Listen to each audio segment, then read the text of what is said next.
एक गोली, एक शहर और एक लम्हा, और देखते ही देखते पूरी दुनिया आग की लपटों में घिर गई। मुझे आज भी ये सोचकर हैरानी होती है कि सराजेवो में एक 19 साल के लड़के ने ट्रिगर दबाया और दुनिया के सबसे पुराने, सबसे ताकतवर साम्राज्य वो ताश के पत्तों की तरह बिखरने लगे। हाँ, और ये कोई मामूली जंग नहीं थी, ये आधुनिक युद्ध का जन्म था। मशीन गन, जहरीली गैस, टैंक, ये सब पहली बार यहीं देखे गए। और सबसे बड़ी विडंबना तो ये है कि इसे the war to end all wars कहा गया। बिल्कुल, यानी वो जंग जो सारी जंगों को खत्म कर देगी। लेकिन हुआ इसका ठीक उल्टा। इसी ने एक और भी भयानक दूसरे विश्व युद्ध की जमीन तैयार कर दी। सही बात है। और आज हम यही समझने की कोशिश करेंगे एक बहुत ही बेहतरीन हिस्टोरिकल डॉक्यूमेंट्री के जरिए कि आखिर सब कुछ इतनी जल्दी, इतनी बुरी तरह से गलत कैसे हो गया। कैसे एक हत्या दुनिया के सबसे बड़े साम्राज्यों को एक ऐसे भंवर में खींच ले गई जिससे कोई बच नहीं सका। यही सवाल इस कहानी को इतना जरूरी बना देता है, क्योंकि ये सिर्फ इतिहास नहीं है, ये इस बात की पड़ताल है कि कैसे घमंड, डर और गलतफहमियां पूरी दुनिया को तबाह कर सकती हैं। तो चलिए शुरू करते हैं 1914 से पहले के यूरोप से। अगर आप उस वक्त के यूरोप को देखती तो सब कुछ बहुत शानदार लगता। हाँ, सतह पर तो सब ठीक ही था। शहर तरक्की कर रहे थे, नई नई टेक्नोलॉजी आ रही थी, कला, विज्ञान सब अपने शिखर पर थे। ऐसा लग रहा था जैसे इंसानियत एक सुनहरे दौर में जी रही है। बिल्कुल, पर यह शांति एक पतली सी बर्फ की चादर की तरह थी, जिसके नीचे गहरा, ठंडा और खतरनाक पानी उबल रहा था। मतलब उस वक्त यूरोप पर कुछ बड़े साम्राज्यों का राज था। एक तरफ था ब्रिटिश साम्राज्य, इतना बड़ा कि कहते थे कि उसका सूरज कभी नहीं डूबता। विशाल और बहुत अमीर। हाँ, फिर था फ्रांस, जो 1871 में जर्मनी से मिली अपनी हार का बदला लेने के लिए तड़प रहा था। और जर्मनी?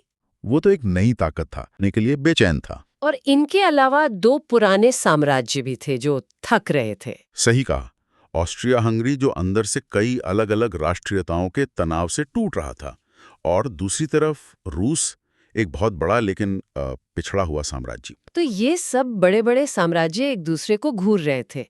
लेकिन वो कौन सी तीन मुख्य वजहें थीं जो इस तनाव को सच में एक विस्फोटक लेवल तक ले गई? इन्हें हम तीन इज्म में बांट सकते हैं।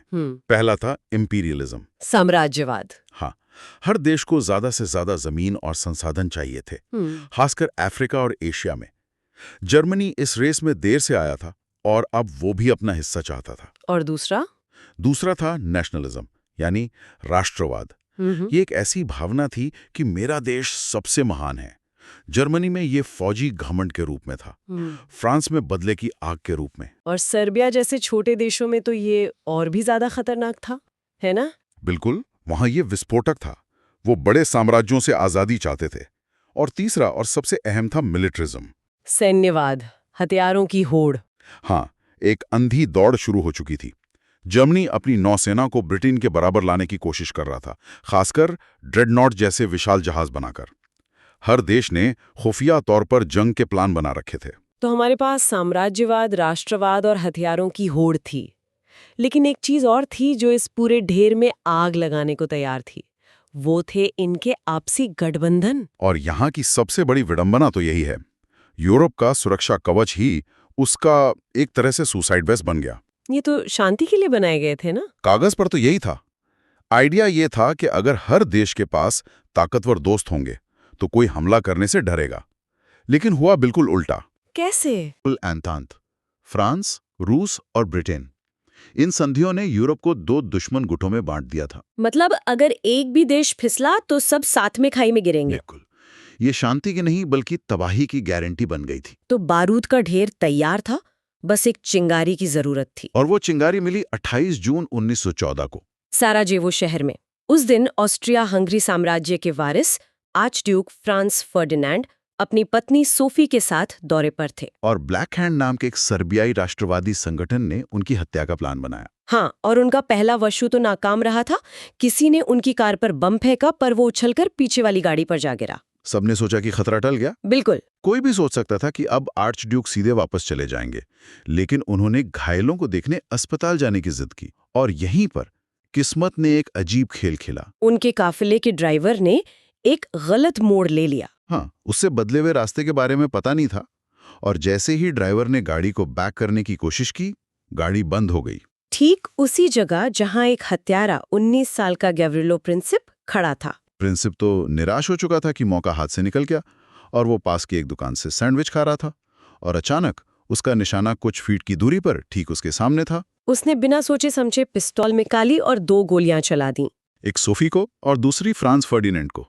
कुछ ही मिनटों में दोनों की मौत हो गई। ये सोचना ही अजीब है, दुनिया का इतिहास एक गलत मोड़ और एक सैंडविच पर बदल गया। कौन जाने क्या होता अगर वो ड्राइवर सीधा चला जाता, लेकिन इस हत्या ने ऑस्ट्रिया हंगरी को वो बहाना दे दिया जिसका वो इंतजार कर रहे थे। सर्बिया को सबक सिखाने का। हाँ, और उन्हें अपने बड़े भाई जर्मनी का पूरा साथ मिला।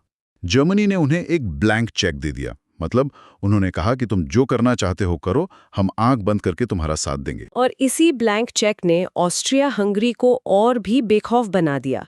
यहाँ से वो डोमिनोज गिरने शुरू हुए, जिसे हम जुलाई संकट कहते हैं। बिल्कुल।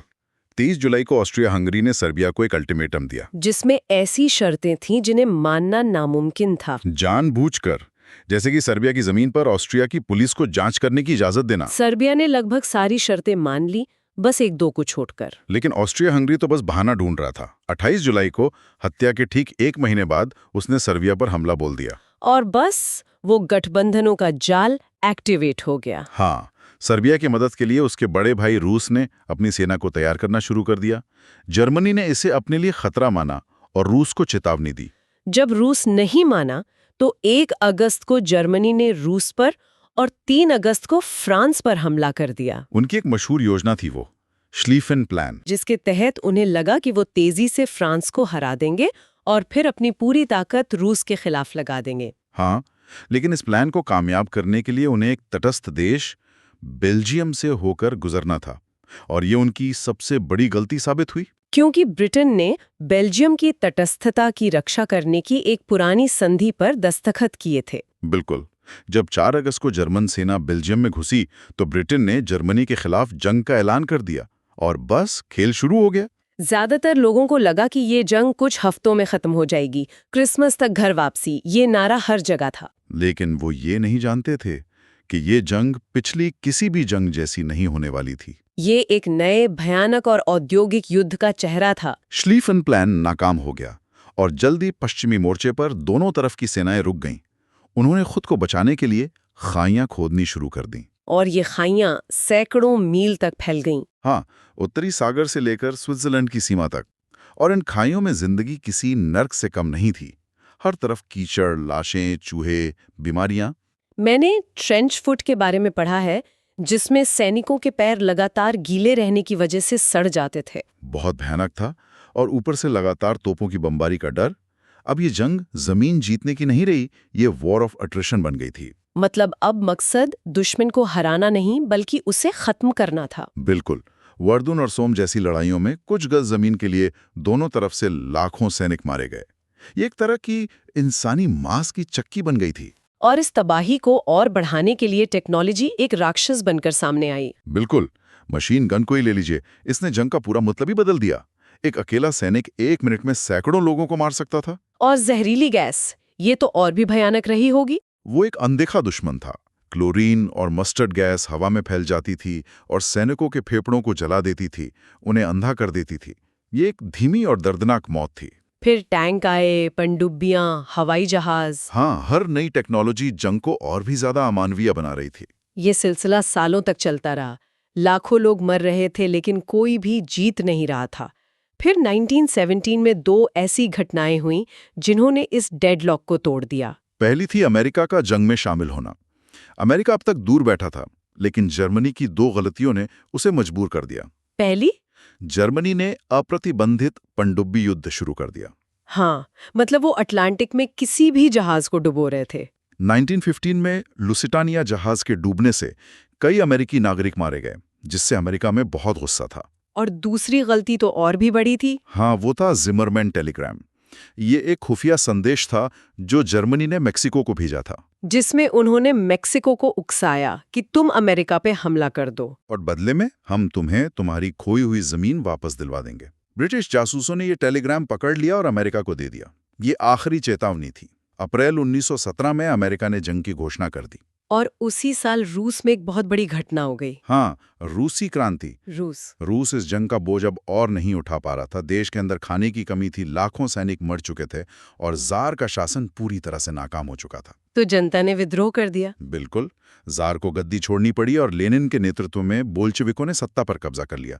उन्होंने जर्मनी के साथ शांति समझौता किया और रूस जंग से बाहर हो गया। इससे जर्मनी को पूर्वी मोर्चे पर तो राहत मिल गई, लेकिन अब उसे ताजे दम वाले अमेरिकी सैनिकों का सामना करना था। और वो इसका सामना नहीं कर पाए। जर्मनी ने पश्चिम में एक आखिरी जोरदार हमला किया, लेकिन वो नाकाम रहा। इसके बाद मित्र राष्ट्रों के हमले के सामने जर्मनी और उसके सहयोगी एक-एक करके ढह गए। 11 नवंबर 1918 को सुबह 11 बजे युद्ध विराम पर दस्तखत हुए और बंदूकें शांत हो गई। जंग तो खत्म हो गई, लेकिन अब सवाल था कि आगे क्या, और इसका जवाब मिला वर्साई की संधि में। लेकिन कई लोग मानते हैं कि ये संधि शांति का दस्तावेज कम और बदले का दस्तावेज ज्यादा थी। इसमें कोई शक नहीं कि ये संधि बहुत कठोर थी। इसमें एक वॉर गिल्ट क्लॉज था, यानी जर्मनी को अकेले ही पूरी जंग के लिए जिम्मेदार ठहराया गया। उस पे भारी भरकम हर्जाना लगाया गया, उसकी सेना को बहुत छोटा कर दिया गया और उससे उसकी काफी जमीन छीन ली गई। ये जर्मनी के लिए एक राष्ट्रीय अपमान था। लेकिन क्या हम इसे फ्रांस और ब्रिटेन के नजरिए से भी देख सकते हैं? उन्होंने 4 साल तक भयानक तबाही झेली थी, उनके लाखों लोग मारे गए थे। आपका सवाल जायज है, उनके गुस्से और दुख को समझना जरूरी है, लेकिन समस्या ये थी कि इस संधि ने शांति स्थापित करने की बजाय भविष्य के संघर्ष के बीज बो दिए। इसने जर्मनी में इतना ज्यादा गुस्सा और अपमान भर दिया कि वहां के लोग किसी ऐसे नेता की तलाश में थे जो इस अपमान का बदला ले सके। और वो नेता उन्हें एडोल्फ हिटलर के रूप में मिला। वर्साई की संधि से पैदा हुए इसी आक्रोश की लहर पर चढ़कर हिटलर और नाजीवाद का उदय हुआ, जिसने दुनिया को सिर्फ 20 साल बाद एक और विश्व युद्ध में धकेल दिया। तो कुल मिलाकर प्रथम विश्व युद्ध सिर्फ एक राजकुमार की हत्या का नतीजा नहीं था। ये दशकों से सुलग रहे साम्राज्यवाद, आक्रामक राष्ट्रवाद और एक ऐसे गठबंधन सिस्टम का नतीजा था जो किसी भी वक्त फट सकता था। बिल्कुल, एक छोटी सी चिंगारी ने बस उस बारूद में आग लगा दी। इसने दुनिया का नक्शा बदल दिया। पुराने साम्राज्य खत्म हो गए, नए देश बने। इसने युद्ध करने का तरीका बदल दिया और समाजों पर इतनी गहरी छाप छोड़ी जो आज भी महसूस की जा सकती है। और ये हमें एक बहुत ही मुश्किल सवाल के साथ छोड़ जाता है। ये कितनी बड़ी विडंबना है कि जिस जंग को साली जंगों को खत्म करने वाली जंग कहा गया, उसी ने एक और भी बड़े नरसंहार के लिए एकदम सही हालात बना दिए। ये सोचने पर मजबूर करता है कि क्या शांति कभी सजा या अपमान की नींव पर बनाई जा सकती है?